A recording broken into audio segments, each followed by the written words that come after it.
kuya po Ewan kasi yung mga chat nila, as in talagang alam daw nila kung sino yung ama. Yung mga ganon. Yung mga parang, Private message. oo, private message talaga. Tapos halos yung mga masisilang katawan na sinasabi na nila, ano, malaki ba? Yung mga ganon. Kaya, Barilin mo.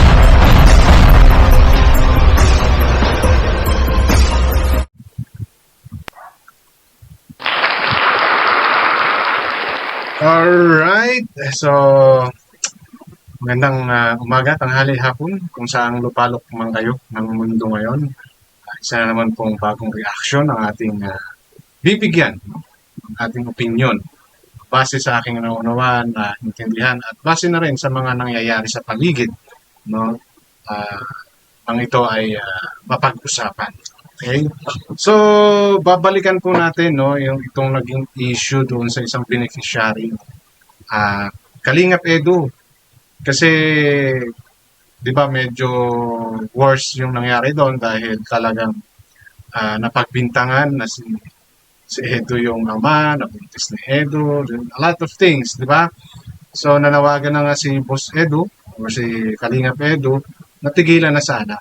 Pero syempre dahil beneficiary niya yon and hindi totoo, so pinuntahan niya, chinek niya talaga, inalam niya talaga yung sitwasyon ng beneficiary niya na si Early.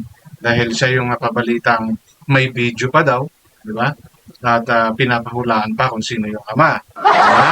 Although hindi directly sinasabi kung si Kalingap Edu yung pinapatungkulan, but alam naman natin yung laman, no? Kulang na lang yung pangalan. So, because of this, naisipan ni Kalingap Edu na daanan yung kanyang beneficiary since ay mga pinupuntahan na rin naman siya. So, sinadya niya ito para alamin yung sitwasyon at kung ano-ano pa yung mga kwento, no, na meron siya at mga ebidensya dahil mukhang may mga screenshots siya na mga sinabi sa kanya dahil nagpe-personal message pa. So, ganun katindi yung ginawang paninira ng kung mga sino man to, no, nagalit kay Edu at sa kanyang beneficiary na si Erwin. So, yun po yung pag-uusapan natin at bibigyan natin ng opinion na nakabase lamang sa aking pagkakaunawa.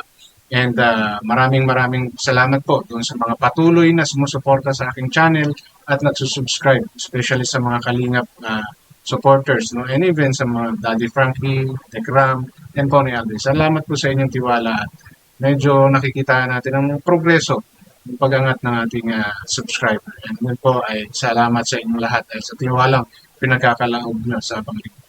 So, at bago po ako magpatuloy, of course, welcome sa ating channel. And kung bago pa lang po kayo sa ating channel, please don't forget to like, share, and subscribe na rin po. And pakihit ng notification bell para maging aware kayo sa aking mga upcoming content. Any comment, suggestion, recommendation, leave it on our comment section. Issue lang po tayo, walang personalan. Matuto po kayo mag-fact check para hindi po kayo mapagsabihang fake news. Okay? So, ito na nga po, no? Allow me to share portion of that video ni Kalingap Edu kung saan pinuntahan niya talaga doon sa tinitirahan niya itong si Early, yung scholar niya, para personal na kamustahin at alamin kung okay pa siya, how she is, no, handling this controversy, this bashing na nare-receive niya.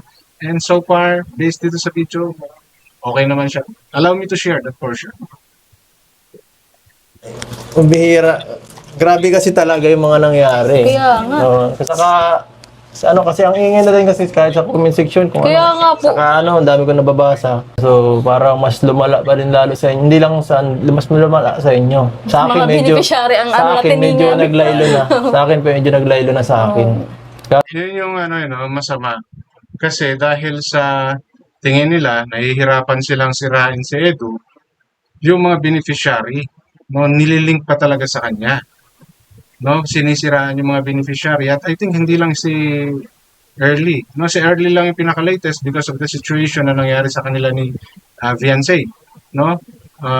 Kaya siguro ito yung napag-initan. Pero according to Edu, doon sa live niya kagabi, may mga ilan pa na ginagawan din ng issue. Pero itong kay Early ata yung pinakamatindi dahil may mga personal messages pang nare-receive itong si Early na talagang gusto siyang sirain. Kaso parang binuntong nila sa kanila na parang hindi ko Sa maintindihan. Yung mga beneficiary mo, Oo. marami. Nakakaano ba gan? Siyempre, ewan ko nga, si Jeneline, ewan ko na ano yun. Below the belt talaga kuya po Ewan kasi yung mga chat nila. As in talagang alam daw nila kung sino yung ama. Yung mga ganon. Yung mga parang, Private message. private message talaga. Tapos halos yung mga masisilang katawan na sinasabi na nila, ano, malaki ba? Yung mga ganon. Kaya, Barilin mo, no? Bastusan na eh. Nambabastos na itong mga taong to na ayaw naman magpakilala. Di ba? Ito yung mga sumisira, no? Yung mga ganitong klaseng mga viewers or commenters or bashers ang sumisira sa mga magagandang relationship ng mga beneficiary and yung kanilang sponsors or yung kanilang scouters, no? Katulad ni Edo. So katulad nga niya, nabanggit din ni Edo yung si Jenny na isa rin sa medyo na-bash din. Ngayon, itong kay Early, may mga ganun pa. Tinatanong pa or may mga message pa kung talagang malaki. Personal message po, personal message po ang ginagawa. Pero yung mga yan naman, sigurado dami account yan. Because they know na pwede silang balikan. Oras mag-trace sila. Pero kahit yan ay dami account, kaya pong i-trace yan. Pag trinabaho talaga yan. No? Madali po kayong makita. Hindi lang kayo pinagbibigyan ng pansin ng mga taong ito, pero kayang-kaya po kayong i-trace kahit po dami account kayo. No, kaya doon sa mga gumagawa nito, kung ang purpose nyo lang ay gumawa ng content para doon sa mga iniidolo yung vlogger or gusto nyo lang manggulo, no, manginis, mag-isip-isip po kayo. Hindi po kayo nakakatulong. Okay? Nakakasira po kayo sa magagandang samahan ng mga taong ang purpose lamang ay makatulong at makapagtapos or ma-meet yung minimitiin nilang pangarap. Katulad dito si Arlene, ano ba yung mga early? Ano yung mga ginawang kwento sa kanya? 'Di ba? Nakita niyo naman doon sa isa kong content kung paano siya, no, siniraan nung Lena, may pangalan pa nga pero sabi dami account daw yun. 'Di ba? Na kesyo may video, may nakakita, 'di ba? Kung paano daw makikipagharutan. So marami silang sinasabi na against Curly.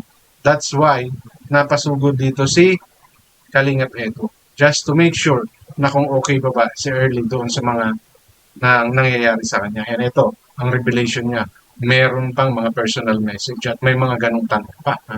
Ibang klase. kaya medyo na ano na po talaga ako, may mga screenshot naman akong patunay talaga. Kasi nasasaktan na ako kahit baga po kasi dalagan tao tapos sinisiraan nila yung puri ko. Mga taong mga makakapalang Mga taong likod. Hindi kaya humarap. Hindi kaya humarap sa sarili niya. Olives, ano ang pinaka dapat natin gawin? Kasi Ganyan bro. mahirap kasi basta tayo umaksyon ng wala Oo, talaga. Since na private message yan, di ba? Opo, ang dami talaga nila. Pag mga ganyang private message, tapos dami account. Kaya kung sakali man na meron sa yung mga nagpo-post or meron nagme-message, pwedeng pumunta ka doon sa office namin para tingnan natin para kung sakasakali, mapailan natin ng case. Ano? Yung mga ganyan naman kasi, ako personally social media yan, no? And aware ka sa mga ganyang pangyayari at okay naman kayo, katulad niyan si Edo at saka si Early, alam nila kung ano yung tama, di ba? Yung mga ganyan kasi, especially dami account, kailangan mo talagang mag-exert ng effort. Kung gusto mo talagang matrace, no? Kung gusto mo talagang matrace. Ang ano lang dyan is katulad si Early, nag-aaral yan. Diba? Rather than spending her time sa mga walang kwentang bagay, ano na yan, hindi niya napapansin yan. And for sure, aware siya sa mga nangyayari niya. No? Maganda rin yung sinasabi nitong si Mamang Pulis. Pulis po kasi siya na mag-report. Ang problema kasi dyan, kumbaga, time-consuming.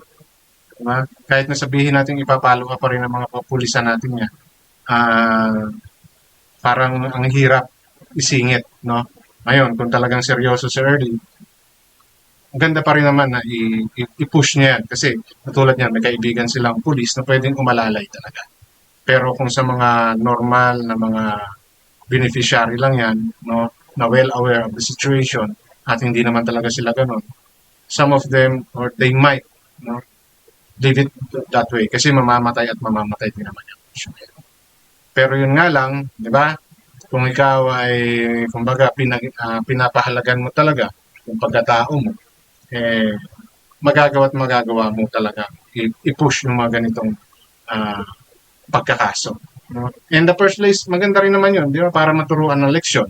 Yun nga lang, it will really take your time. No? Paglalaan mo talaga siya ng oras. Di ba? Pero kung sa tingin mo, kaya mo namang i-handle, di ba? Pasasaan ba't mamamatay din naman yung issue na yan. Okay, and sa tingin ko naman, mukhang okay din naman si Ernie. Although, syempre, yun nga, nakakaramdam na siya ng parang nasasaktan na siya. Well, at least, binigyan siya ng choice nitong mamang pulis na if ever ng ganun yung mangyari, pwede siyang lumapit sa kinaukulan to file a certain case against dyan sa mga tao na yan since may screenshot siya. Yun nga lang, yung pagtitrace ng account na yan, yan yung medyo madugo yan. Kasi sigurado ko hindi gagamit ng mga real account yung mga yan para lang mambastos, mambaboy. Unless totoo at meron silang pinangahawakang ebidensya. Malakas talagang yan. Pero yung mga ganyan, magsasalita ka na may video ka, bakit mo pa sasabihin kung talagang may video ka, di ba? Ilalabas mo na lang yan. Hindi mo na para utay-utayin yan. Di ba? Kung gusto mo talaga, may patunayan ka, ipakita mo lahat yan. Hindi mo na kailangan mag-bluff or mag-warning pa. For what? Para kausapin ka? Para pagkapirahan mo pa sila? Di ba? If your purpose really is to expose yung mga ganyang klase ng mga scandals or usapin na ganyan at sirain talaga si Kalingap Edu in early, show it. Di ba? Pakita mo kung talagang matapang ka. No, hindi yung mga dal. Wala po yan. Pag mga ganyan po yung klase ng mga taong kakaharapin ninyo, wala po yan. Hanggang ingay lang po yan. Manggugulo lang yan. No? So, if I were them, no, take it as a promotion. Di ba? Na para malay nyo, makaisip din si Early mag-vlog next time. Di ba? Pero ang point ng pagpunta rito ni Kalingap is to ensure na okay talaga yung kanyang beneficial. No? Dahil sa hindi siya matinag-tinag doon sa pagbabasa kanya, so nagre-resolve sila into including or degrading yung mga beneficiary na mismo, which is maling-mali. Diba? Kasi aminin natin sa hindi, yung mga nag-sponsor dyan, pwedeng magdalawang isip kung ganun talaga yung mga yan. So it's good na pinasyalan ito ni Kalingap Edu to ensure na okay talaga sila. At ipakita doon sa mga taong until now, maaaring kumu-question kung totoo nga ba na si Kalingap Edu yung pasimuno or yung tatay ng kung totoong buntis yan si Earthly, di ba? So it's good na humarap siya at nagharap-harap sila. Okay, so kaya po doon sa mga gumagawa ng chismis, siguraduhin nyo po, kaya nyong panindigan yan. At kung nang babash lang po kayo, hindi po magandang gawain yan. Dahil naninira po kayo. Unless may channel kayo. Or unless may gusto kayong vlogger na gawan or bigyan ng content. No? By doing this nonsense, chismis. No? Pwede po kasing mangyari yan eh. Di ba? Para mapag-usapan. Hindi ko sinasabing pakawala ni Edu yan, Wala. May mga ganyang cases, we don't know. Sino mang vlogger yan? Di ba? Kasi ang dami na ng topic nito. Ako, tinapik ko ito. Halos ilang araw na yung nakalipas bago ko nalaman tong issue na to. Di ba ba? Kaya ako po ngayon pa lang nagbibigay ng aking opinion regarding sa early beneficiary buntis na to. Okay? So, always po, matuto kayong mag-fact check para hindi po kayo mapagsabihang fake news. Hanggang dito na lamang. Maraming salamat.